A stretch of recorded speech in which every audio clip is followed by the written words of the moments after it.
Selamat datang di The Prime. Saya Budi, fisioterapi sekaligus mahasiswa magister. Di sini di The Prime kita akan membahas kebugaran pada lansia supaya kamu bisa menua dengan bugar.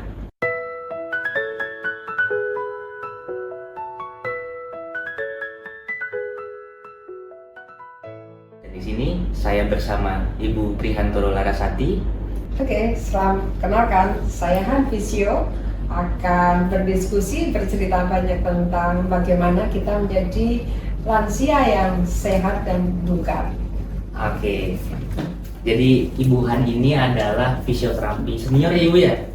Oke, jadi sekarang ada di RSO ya Bu? Ya, alhamdulillah sampai saat ini masih di RSO sejak tahun 92 ya, sampai saat ini saya masih di RSO. Sejak 92, jadi Ibu Han ini di RSO atau Ortopedi Suharto Surakarta.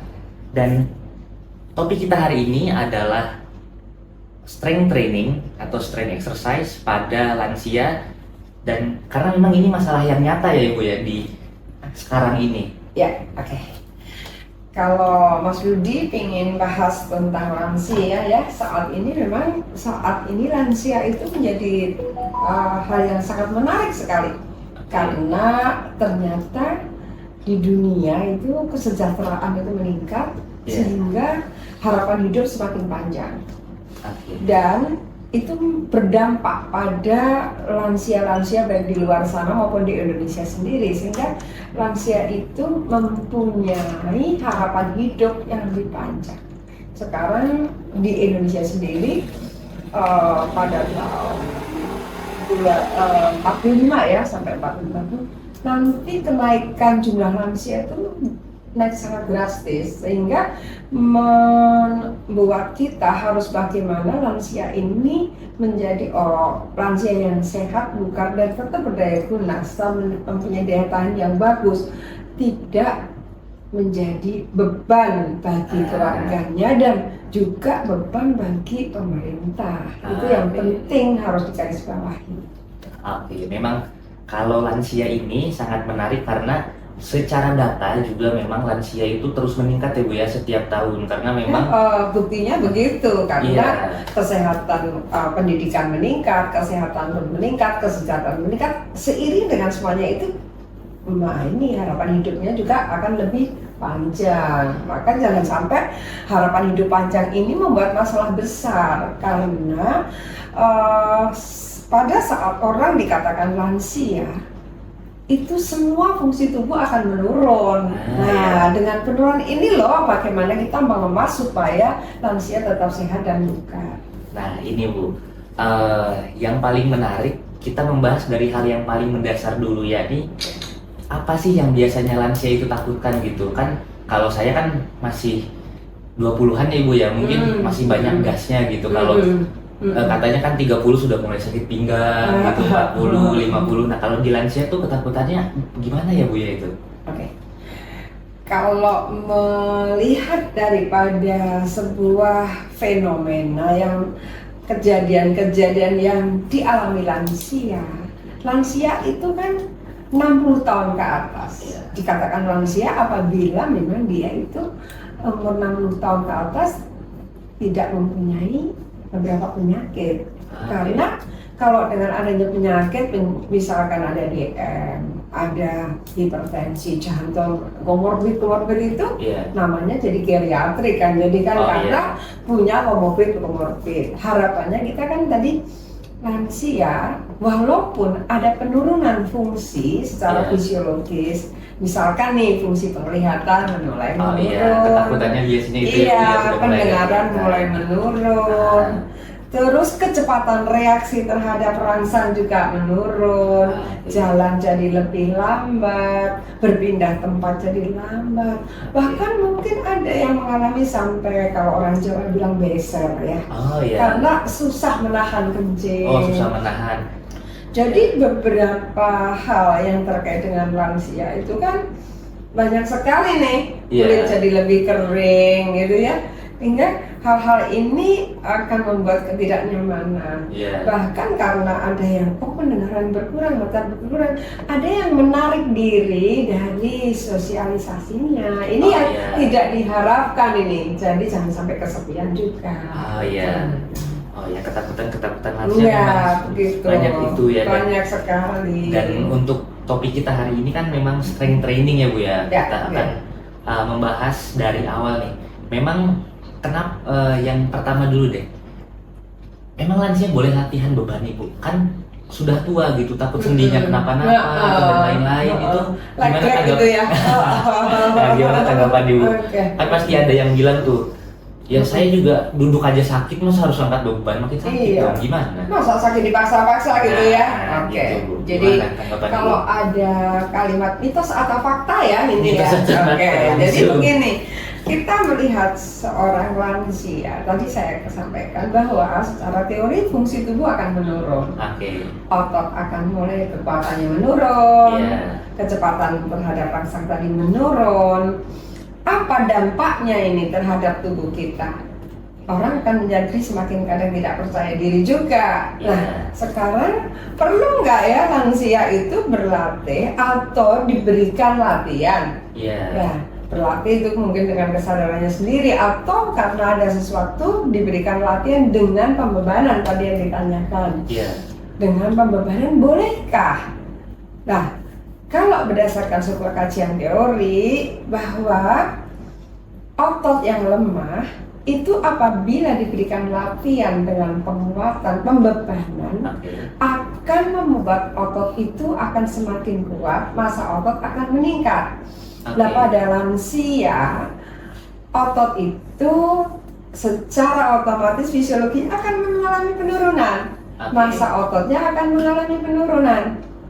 Yang ada banyak itu lemaknya. Maka ada lansia mengatakan, seorang mengatakan, lah kenapa ya saya makannya sedikit kok tetap gemuk? Iya. Karena gerakannya lambat, kurang bergerak sehingga kalori yang masuk semuanya jadi Jadi lemah. tertumpuk jadi lemah. Nah, Berat badan susah turun karena semakin tidak bergerak. Nah, apa manfaatnya latihan-latihan yang diberikan?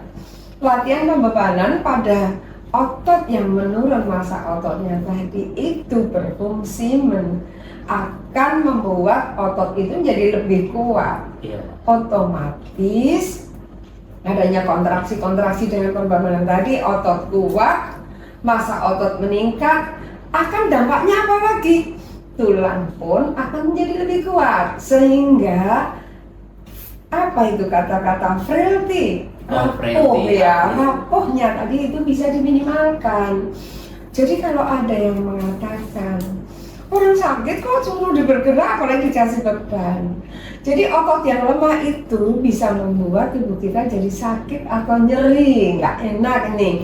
Misalnya kalau memang sakit yang disebabkan karena lemahnya otot, akan sakit itu berkurang bukan dengan obat saja, tetapi justru dengan latihan beban yang tepat, diberikan secara tepat, latihan secara kontinu, konsisten, kekuatan otot akan bertambah, massa otot bertambah, endingnya apa? Tulangnya pun kuat sehingga nyeri itu akan berkurang. Itu sebetulnya inti latihan beban pada orang lanjut usia. Oke, baik Ibu. Kalau semisal dari Bapak Ibu yang sudah lansia atau Ya, mungkin bertanya lagi, tapi Ibu Han, memang saya sudah lansia atau sudah 60 lebih, ototnya masih bisa bertumbuh Ibu. Emang ada batas nggak kalau otot berhenti bertumbuhnya kapan gitu? Oke. Memang ada teori menyatakan bahwa kalau sudah gini untuk regenerasi itu sangat sulit. Iya. Karena faktor usia sangat lambat sekali. Tetapi kalau kita hanya berpikir regenerasinya itu lambat, pemulihannya lambat, perbaikannya lambat, kalau kita tidak lakukan sesuatu, kapan terjadi perubahan? Sehingga walaupun itu lambat terjadi perubahannya, latihan tetap harus kontinu, konsisten dilakukan. supaya tidak terjadi penurunan secara terus-menerus. Kalau makin menurun, lah fungsinya pasti akan terganggu. Maka latihan pembebanan yang dilakukan secara terus-menerus kontinu, walaupun tidak membuat itu seperti mudah kembali, tetapi menghambat hal-hal yang seperti tadi, sehingga fragile itu tidak akan terjadi di sini. Karena kalau sudah sampai tidak kuat, lemah, rapuh, jatuh, dampaknya itu banyak sekali. Sudah morbiditas, bahkan mungkin mortalitas. Itu yang tidak diharapkan. Karena kalau jatuh otomatis fungsi menurun, banyak tidak beraktivitas, turun, semakin menurun lagi. Iya. Memang sering ada bukan mitos dari mungkin bercandaan di internet ya Bu, ya, bercandaan seperti lansia itu musuhnya kamar mandi katanya. Iya, betul. Kalau lansia musuhnya kamar mandi itu berarti yang harus dilakukan tuh bagaimana Ibu? Kalau pasti banyak Bapak Ibu lansia yang takut ke kamar mandi atau bagaimana itu Bu? Jadi fragile. Fragile itu kan hal yang tidak diharapkan, harus disingkirkan. Kenapa kamar mandi menjadi hal yang harus diwaspadai? Musuhnya. Kamar mandi itu ada air.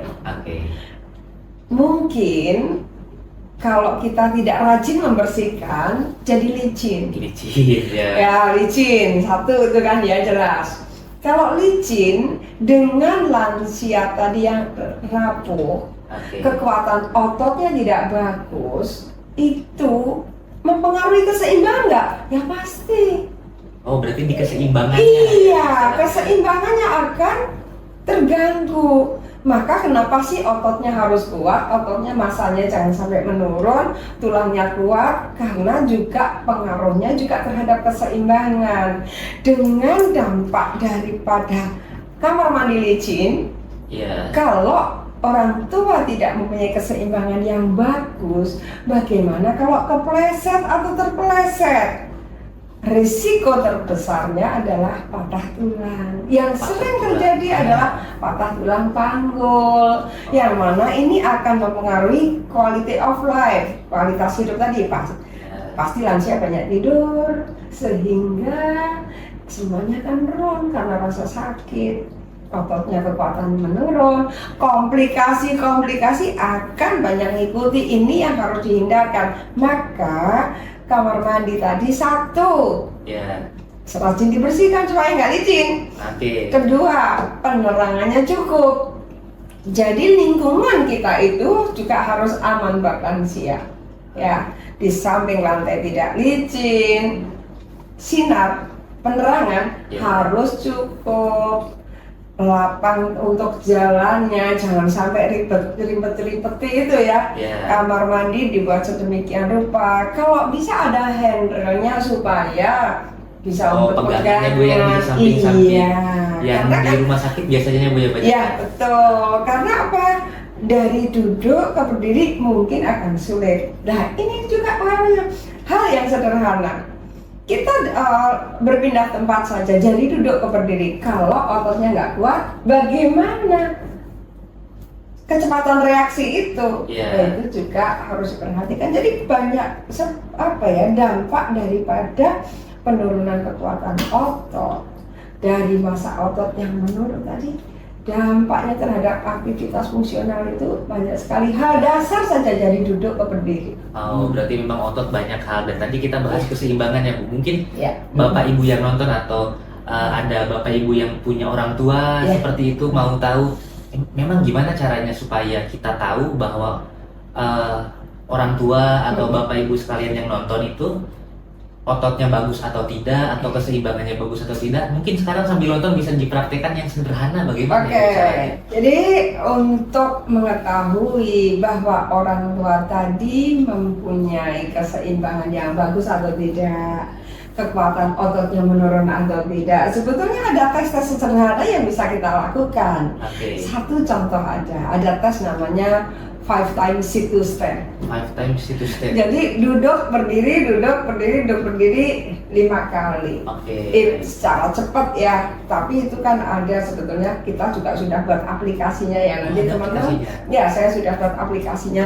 Teman-teman bisa nanti bisa boleh deh di share ya. Jadi itu nanti semuanya bisa pakai HP-nya, tinggal webnya dibuka, situ umurnya berapa, laki atau perempuan. Oke. Kita tes secara sederhana aja itu ya. Oke. Waktu yang dipakai untuk duduk berdiri tadi berapa detik, Iya. itu sudah ada.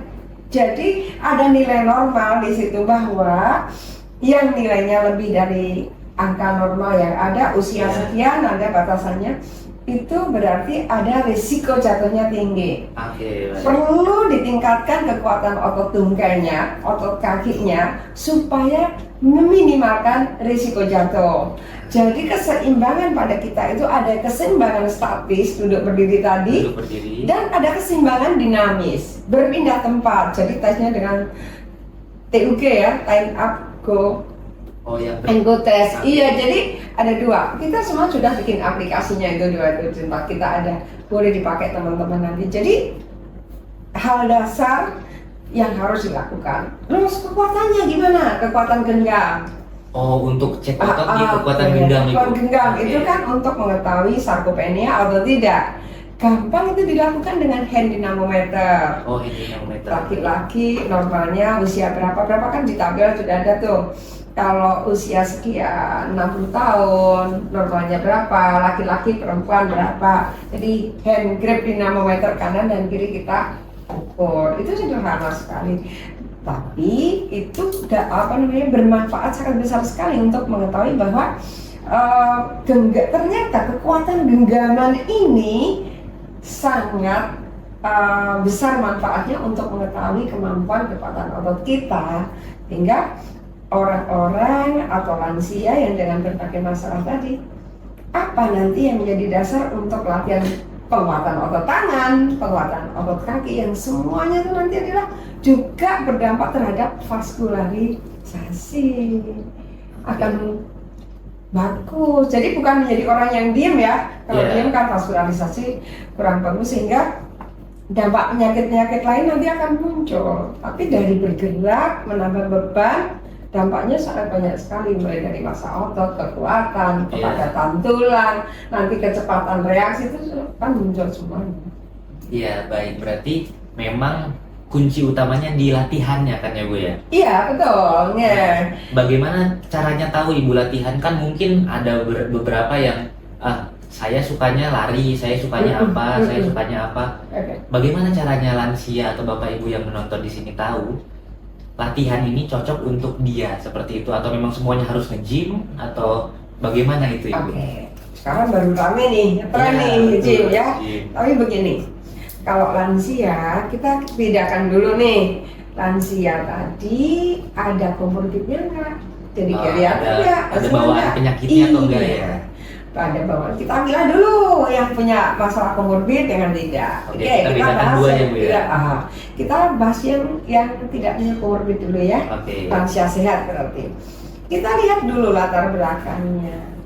Dari mudanya ada orang itu yang memang sedentary life ya. Memang sukanya banyak pekerjaan yang duduk. Ada orang yang sukanya memang sudah ngedance, dancing, dancer. singing, ya pokoknya ya. Atau mungkin senam. Itu kan berarti mempunyai modal dulu nih, Oke. bahwa tubuhnya sering bergerak. Sehingga untuk memacu itu kan tidak sesulit yang orang tidak pernah bergerak. Pasti beda kan ini ya, Iya. karena yang satu terbiasa, yang satu tidak. Saya pernah membaca dengan latihan beban yang cuma 1 kilo saja, yang dilakukan secara konsisten dengan orang yang latihan hanya kadang-kadang bebannya tapi 5 kilo, itu bagus mana hasilnya?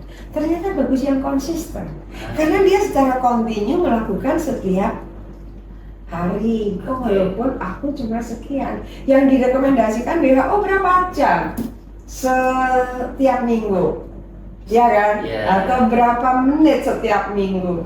Kan idealnya kita latihan minimal intensitas sedang itu ya sekitar 150 menit, Yes. gitu kan, intensitas sedang. Lah kita masuk intensitas sedang ini, kan kita kalau lansia ya kita screening dulu. Kalau biasanya nggak pernah gerak langsung dikasih intensitas sedang, ya pasti kaget. Iya, habis latihan nanti sakit semua, jangan takut. Maka untuk itu sebelum latihan dilakukan screening dan sampaikan sebelum latihan bahwa dampak dari latihan itu nanti apa. Oh iya. Ya, Mungkin ada jarum-jarumnya. itulah dia.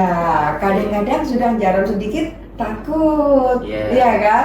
Padahal jarum itu adalah hal yang fisiologis, bukan patologis. Bahwa tubuh kita nggak pernah bergerak, dia kena suatu beban yang tidak pernah dia lakukan, pembebanan itu akan terjadi reaksi nih, mengadaptasi sebetulnya, sehingga tidak perlu takut dengan efek jarum itu.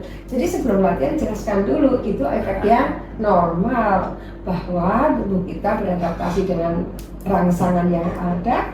Kalau ada rasa itu ada sampai 2 kali 24 jam atau bahkan maksimal ada yang mengatakan sampai 72 jam gitu ya, itu masih normal. Loh, caranya menghilangkannya gimana gitu kan?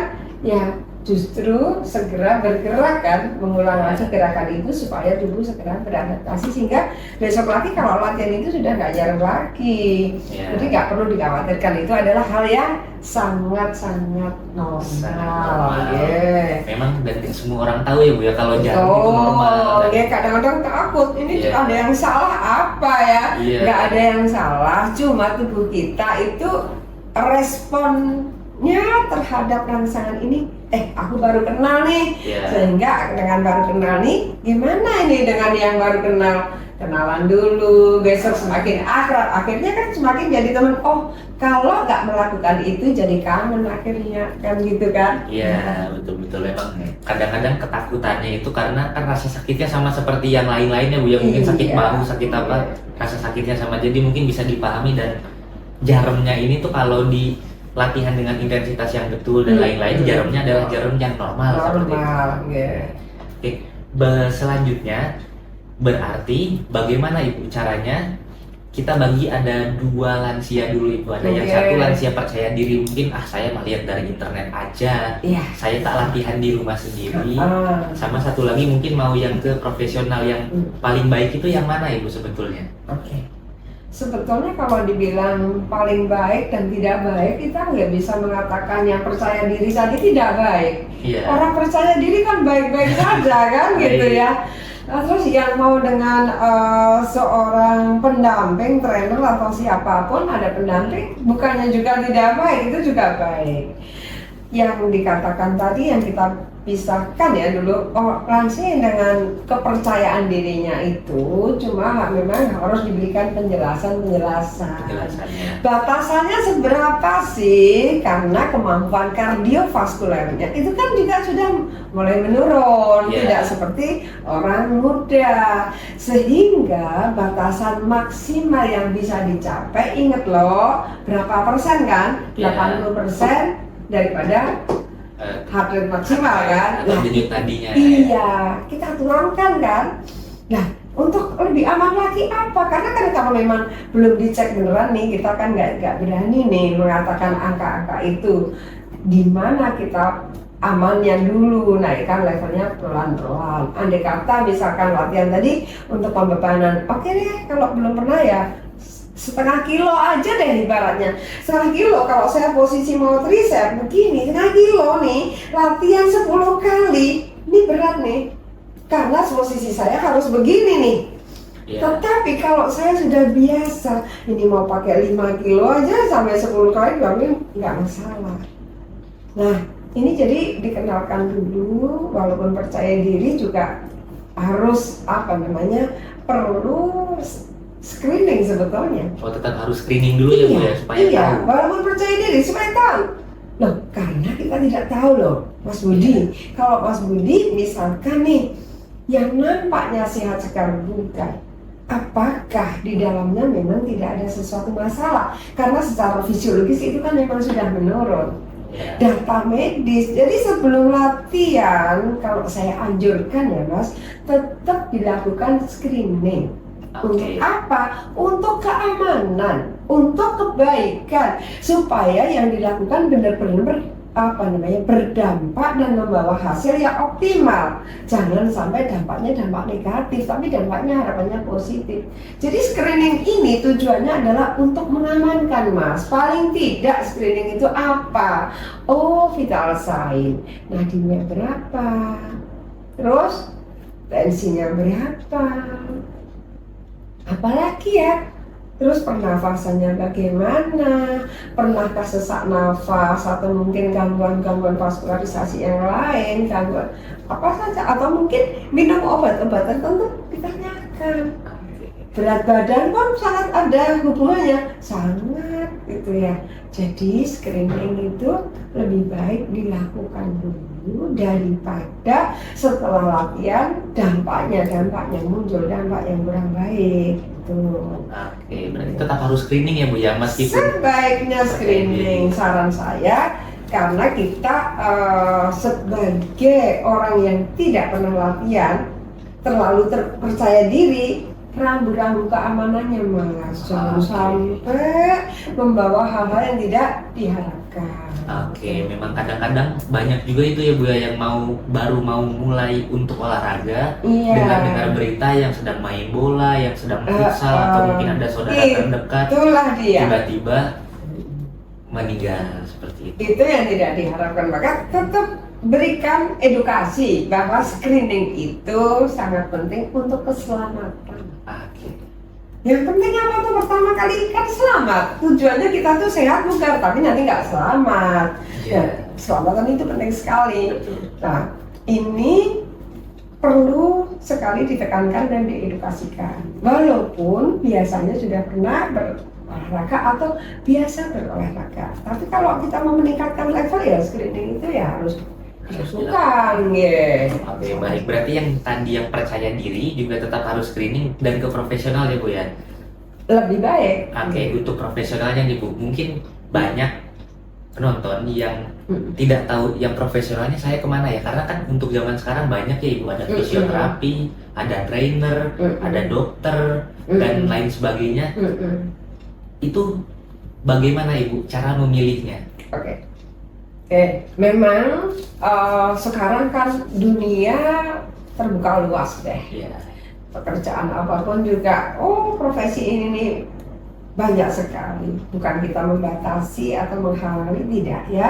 Tetapi batasan profesional itu yang harus dipahami.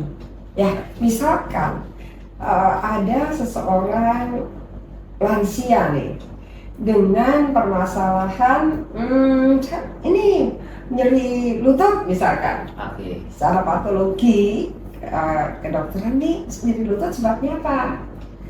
Kalau hal-hal yang bersifat patologi ini kan perlu pendampingan tenaga kesehatan mestinya. Iya, kalau sudah ada Latihannya, penyakitnya. iya, ini jelas-jelas ini ada patologinya. Karena ada riwayat tertentu tentang nyeri lutut, di mana ini gangguan patologi dari jaringan tertentu. Oke. Menurut saya sih ya, tetap pedoman dari medis itu harus ada. Artinya dari tenaga kesehatan sebagai pendamping itu ada. Berbeda lagi dengan seseorang yang memang dia ingin mencari kebugaran, di mana dia di dalam screening dikatakan dia itu sehat. Sehat dalam arti dia mampu melakukan suatu aktivitas fungsionalnya dan dia ingin mencapai sebuah kebugaran tertentu. Nah, ini kan pendamping latihannya kan memang berbeda lagi, karena dia bukan karena masalah patologi atau kelainan atau penyakit. Nah, itu boleh. Tetapi andai kata nih terjadi sebuah kolaborasi, ya itu justru bagus-bagus saja. Karena kan masing-masing ilmu ini tadi mempunyai batasan kan. Oh, aku sebagai fisioterapi nih, saya sendiri, saya nggak paham banget nih pasien saya dengan gangguan misalkan ini kardiovaskuler, ada stroke, ada apa ya. Saya harus tetap medis itu menjadi rambu-rambunya. Oh, nggak boleh sampai berapa nih nanti lebihnya. Terus tekanan darah nggak boleh naik sampai berapa ini? Stroke-nya hemorrhage atau non hemorrhage? Itu kan juga harus menjadi hal-hal yang diwaspadai, Mas Budi. Oke, berarti memang ada bagian-bagiannya tersendiri ya. Iya, Ibu, ya? menurut saya kita saling menghargai ilmu itu kan kita punya batasan sih. Iya. Ilmu itu tidak semuanya milik saya, enggak. Masing-masing punya batasan, di mana batasan itu adalah menunjukkan profesionalisme tadi. Oke, mungkin saya sebagai fisioterapi, saya akan bekerja sama dengan teman-teman personal trainer, misalkan ya, pada kondisi tertentu. Bagus kan, nggak apa-apa, karena memang itu di luar kemampuan saya. Oh ini harus ke dokter nih, itu juga di luar kemampuan saya. Jadi batasan-batasan yang ada itu sebetulnya adalah suatu hal yang bagus untuk disinergikan apabila ada kondisi yang memang membutuhkan latihan dengan pengawasan tertentu. Oke, baik. Berarti memang kalau yang ada penyakit yang kira-kira harus ditangani ke dokter, dokter dulu. Kalau ke fisioterapi, fisioterapi dulu. Atau memang ada lansia yang sangat bugar dan sehat, mungkin dari dulunya atlet seperti itu langsung ke trainer, nggak apa-apa ya berarti ya Bu? Ya boleh-boleh saja sesuai dengan apa namanya Kondisi. kompetensinya masing-masing. Dan sekali lagi tetap kita melakukan sebuah screening tertentu yang harus kita lakukan supaya kita bisa di sini apa namanya tahu nih batasan-batasannya apa yang boleh dilakukan dan tidak boleh, yang membuat apa namanya problem atau yang nanti justru bisa berdampak yang tidak baik. Itu yang harus kita pahami, Mas. Oke, baik Ibu. Berarti ini setelah tahu harus kemana, mungkin cara memilihnya Ibu kan kita tetap harus memilih dokter yang cocok untuk kita, dokter yang bisa membantu kita bertumbuh atau tenaga kesehatan yang lain atau trainer yang lain. Prinsipnya bagaimana Ibu cara kita memilih latihan atau memilih guide yang tepat untuk kita, trainer yang tepat seperti itu? Oke, maksudnya begini, apakah misalkan ada seseorang ingin latihan yang tepat untuk dia itu apa gitu. Betul. Ya? Oke. Jadi kalau saya sebagai fisio kan akan screening dulu tadi ya. Iya. Oke. Apakah ada kelainan tertentu, penyakit tertentu, atau mungkin ada komorbid tertentu dari lansia tersebut. Karena sekali lagi tujuannya apa tadi? Fungsional bagus, quality of life meningkat, dan mungkin ke arah kebugaran. Jadi ada beberapa konsep latihan yang harus dilewati nih. Bagaimana membuat sehat dan bagaimana membuat bugar dan akhirnya kualitas hidupnya akan meningkat.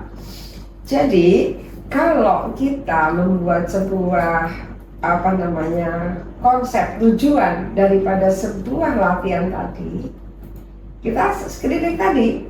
Setelah kita screening, oh ini memang membutuhkan fisioterapi karena ada problem tertentu terkait dengan keseimbangan. Nah, keseimbangan dia kok terganggu sebabnya apa, Mas?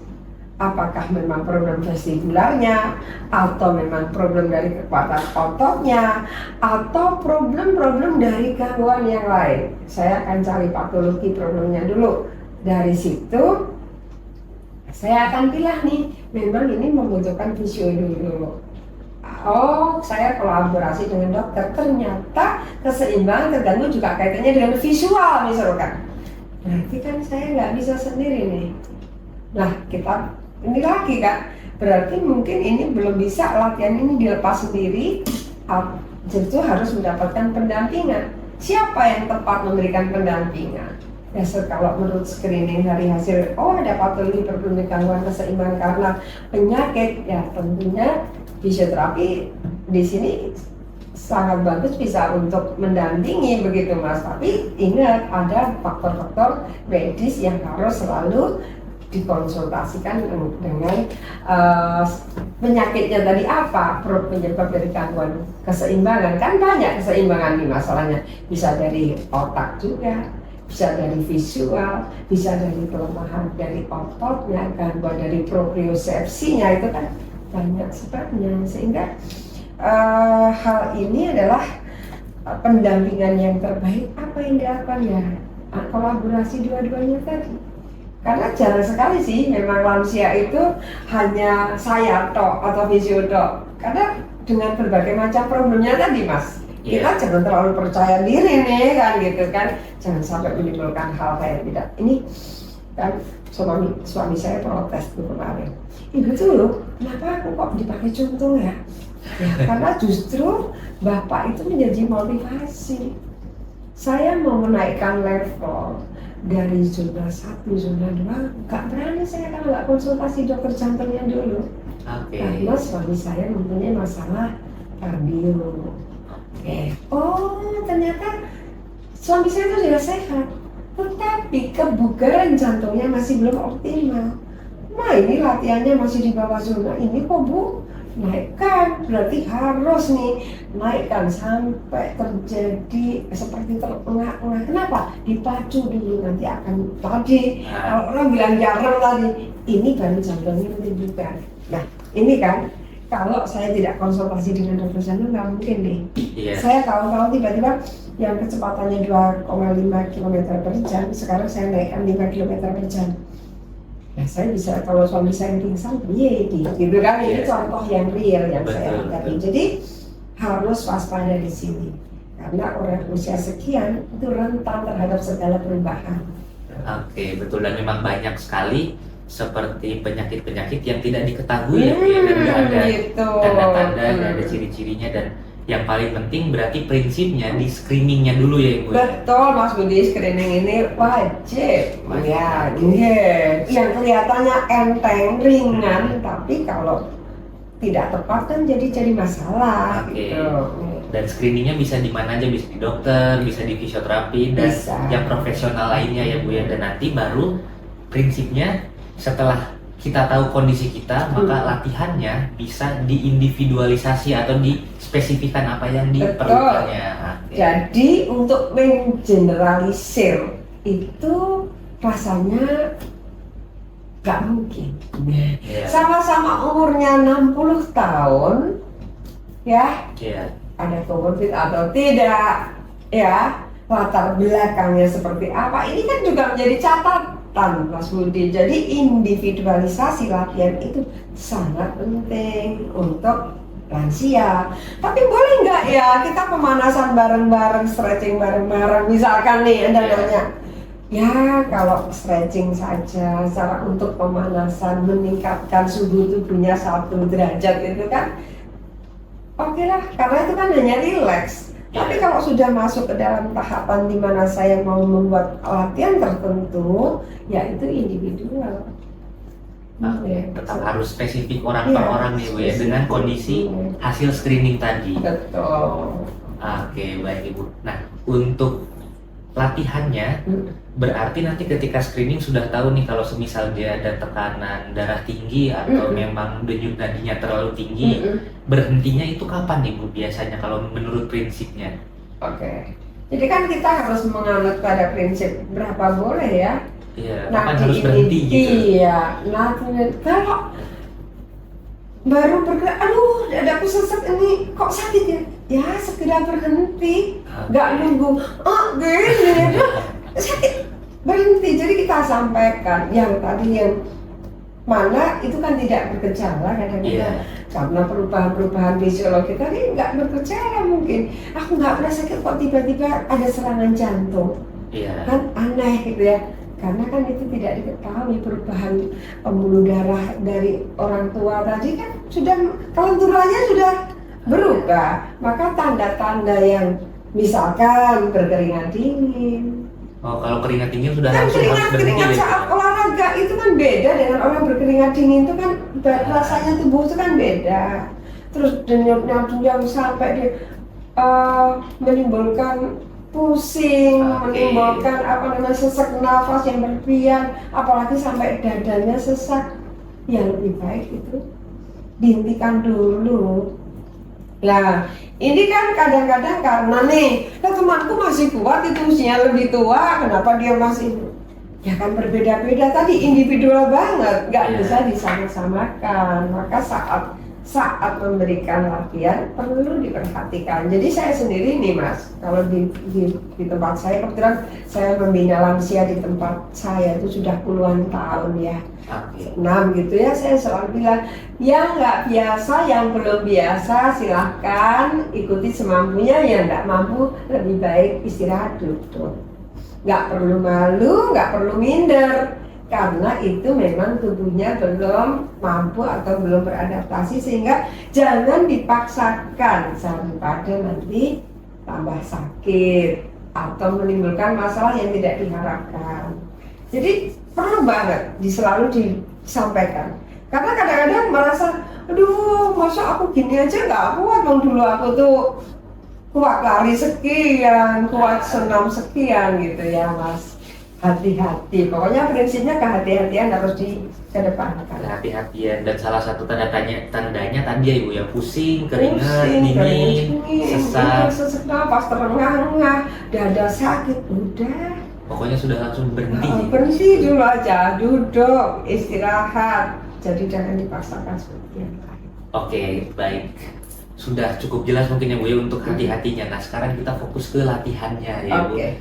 Mungkin yang paling utama di sini adalah lebih ke fungsi dan kekuatan ototnya, massa ototnya. Ya. Olahraga apa Ibu yang paling cocok, atau mungkin kita bisa kasih ranking mungkin Bu, 1, 2, 3 yang paling oke untuk lansia. Olahraga apa saja? Lansia tadi identik dengan penurunan. Betul. Baik penurunan fungsi, penurunan massa otot ya.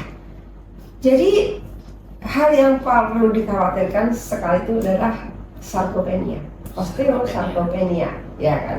Kenapa? Massa otot menurun. Jadi garis bawah ini lansia perlu latihan beban. Latihan beban nomor 1 berarti ya? Oke. Kenapa latihan beban sangat penting? Menguatkan otot, meningkatkan massa otot, meningkatkan fungsional. Ini yang endingnya ya. Saya ulangi lagi, meningkatkan kekuatan otot, meningkatkan massa otot, yang mana itu dampaknya kepada tulang, juga akan tulang menjadi lebih padat dan lebih kuat. Akhirnya apa di sini? Ini kalau kuat semua bagus, fungsinya pasti akan meningkat.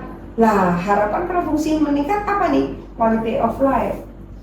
Rangsang terhadap sesuatu, dari duduk yang dulunya nih mau berdiri pegangan gini, kalau otot kaki saya kuat, tidak perlu saya pegangan, berarti saya langsung berdiri nih, gitu kan? Nah, itu yang diharapkan adalah jangan lupa pada lansia garis bawah ini sangat diperlukan latihan pembebanan.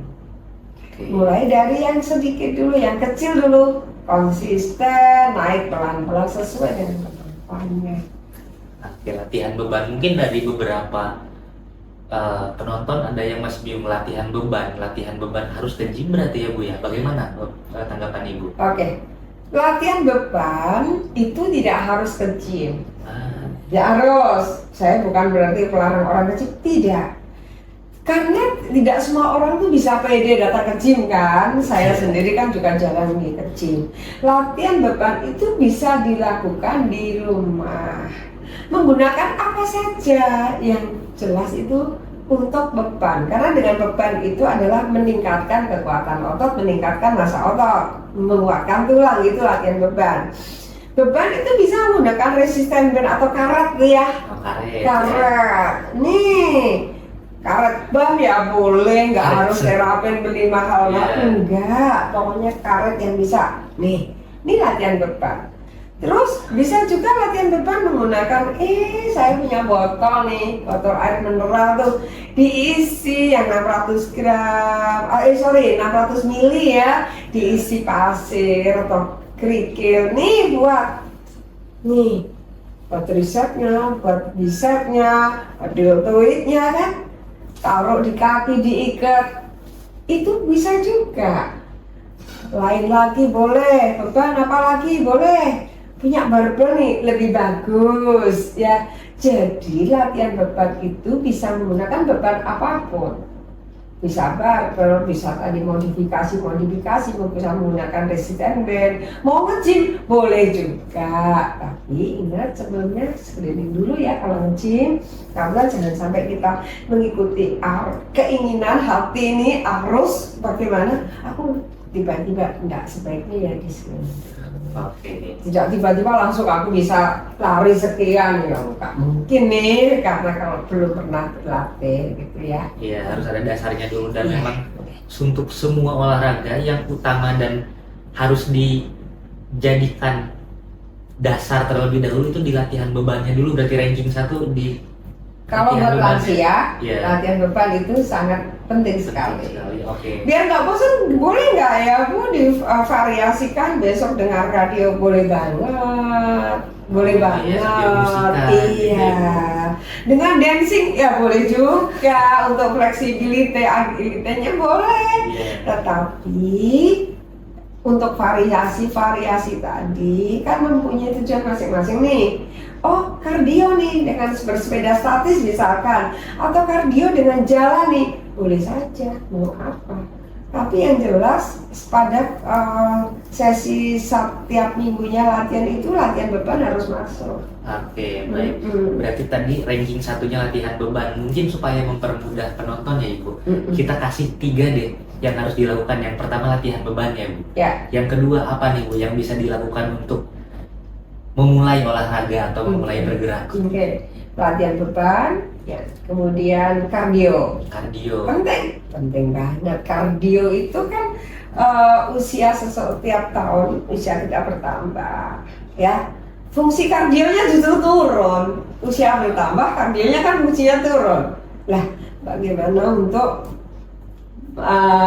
mengoptimalkan fungsi sesuai dengan fungsi sesuai tahapan tahunnya tadi ya, supaya tidak menurun banyak-banyak ya, kita kan harus latihan kardionya supaya punya daya tahan yang bagus. Tadi saya sampaikan boleh nih mau berjalan, mau bersepeda, sepeda statis atau tidak kan boleh saja, dikombinasikan ya, divariasikan ya, boleh saja. Ya, terus tidak lupa lagi latihan apa yang sangat disarankan, latihan keseimbangan. Iya, karena keseimbangan pada lansia itu kan tadi menurun. Iya. Tetapi kan daripada satu latihan beban tadi, apabila otot kuat, ini berpengaruh nggak terhadap keseimbangan? Ya sangat berpengaruh. Pasti keseimbangannya lebih bagus. Oke. Nah, maka dari 3 hal, latihan beban, latihan kardio, keseimbangan, tidak boleh dilupakan lagi apa? Fungsional exercise, latihan fungsinya. Loh, fungsinya apa toh kaki? Untuk berjalan. Oh iya. Ya kan? Fungsinya apa toh kaki saat duduk? Oh, dari duduk berdiri. Jadi kenalkan juga latihan-latihan yang sifatnya adalah fungsional activity. Oke, berarti memang tadi ya Ibu ya, urutannya untuk penonton ini ya, untuk mempermudah di latihan beban, kardio dengan jalan kaki atau bersepeda dengan latihan keseimbangan, lalu fungsi supaya benar-benar latihan tadi berdampak terhadap fungsi. Itu fungsi apa sih nih? Iya. Ya, itu dikenalkan kembali. Oke, baik, mungkin sudah cukup jelas ya untuk latihan spesifiknya seperti apa, dan untuk detailnya angkatnya berapa kali, berapa kilo itu tetap dikembalikan ke Ya. hasil screeningnya tadi. Iya, tidak bisa sama usia 60, ini sama individual banget. Oke, setelah kita tahu nih latihannya harus latihan beban, Ya. kardio, keseimbangan, fungsi. Sekarang kita ke manfaatnya. Memang kenapa lansia harus melakukan 4 ini, Bu? Apa manfaatnya untuk dia, untuk keluarga, untuk kesehariannya dia? Bagaimana dampaknya? Oke, dampaknya yang jelas pasti quality of life. Kualitas hidupnya. Kualitas hidupnya akan lebih bagus. Kalau kualitas hidupnya bagus, harapannya lansia itu sehat dan bugar. Capaian yang diharapkan sehat itu belum tentu bugar, Mas Budi. Oke. Karena sehat saja itu tidak cukup. Tapi kalau orang sudah bugar, itu berarti orang mampu melakukan aktivitas tertentu itu dengan sempurna, Oke. sesuai dengan tahapan usianya tadi kan. Nah sekarang kalau sehat saja tidak cukup, berarti kita harus naikkan nih level nih. Saya sudah sehat nih lansia, tapi yuk lansia kita jangan sehat saja, tetapi bugarkan tubuh kita supaya kita bisa beraktivitas dan mempunyai daya tahan. Itu yang Oke. penting. Yang saya sering dengar di beberapa cerita-cerita ya Ibu, Ya, ya, ada beberapa yang katanya iya ya kalau nggak sehat itu nggak enak, apa kalau harus ngasuh cucu misalnya, Iya. itu cucunya lari, aduh nggak kejar seperti itu mungkin ya Bu, ya.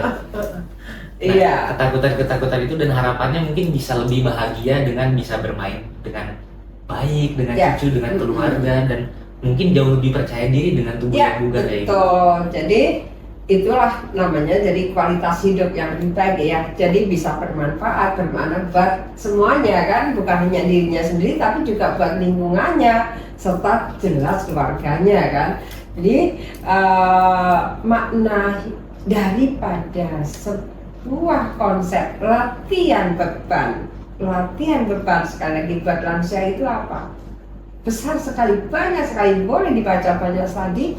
Di situ dijelaskan bahwa lansia sangat penting untuk berlatih beban, di mana ini akan membawa dampak positif terhadap kebugaran tubuhnya. Itu yang perlu digarisbawahi, kualitas hidup bagus, kebugarannya akan meningkat. Oke Ibu, mungkin sudah sampai ke kesimpulan karena sudah harapannya banyak ya tadi Ya. untuk Bapak Ibu lansia yang mendengarkan, untuk bisa banyak melakukan hal-hal yang bermanfaat buat dia, untuk keluarga, untuk Iya. orang-orang tersayang di sekitar. Terakhir Ibu, dari Ibu untuk para penonton atau untuk Bapak Ibu yang sedang menonton, apa yang ingin disampaikan atau diharapkan kepada pendengar? Oke. Sebagai kita tenaga kesehatan ya, tidak ada kata terlambat untuk memulai. Oke. Lakukan dari sekarang, akan berdampak dan bermakna buat tubuh kita. Sekali lagi, tidak ada kata terlambat. Oke, itu tidak ada kata terlambat untuk memulai, sehingga bisa langsung dimulai sekarang untuk latihannya, dan semoga bisa bermanfaat untuk pendengar sekalian. Sekian The Prime hari ini, semoga bermanfaat, dan ada satu slogan dari Ibu Han. Lansia, sehat, bugar, dan tangguh.